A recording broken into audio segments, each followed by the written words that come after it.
In the 1960s, Gordon Moore, who was the founder of Intel, came up with the realization that every 2 years, the numbers of transistors double and the computing power doubles in integrated circuits. With today's technology, we're no longer able to keep pace with Moore's Law, and we have to look for new technology to be able to deal with the ever-growing compute needs.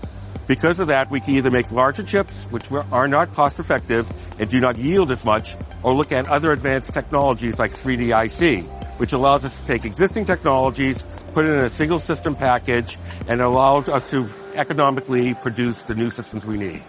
Siemens is in the unique position as being the only company in the market that can bring together all of the domains needed to be able to perform 3D IC design and verification.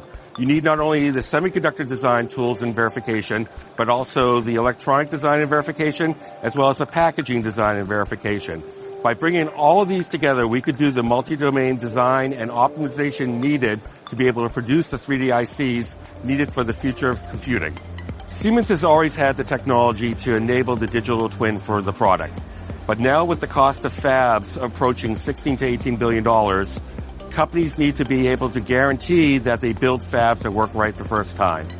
By helping the company build a digital twin of the fab, we could take the digital twin of the product and simulate the fab long before the first brick is ever laid, helping our customers guarantee that when the fab opens up, it will be able to produce chips from day one.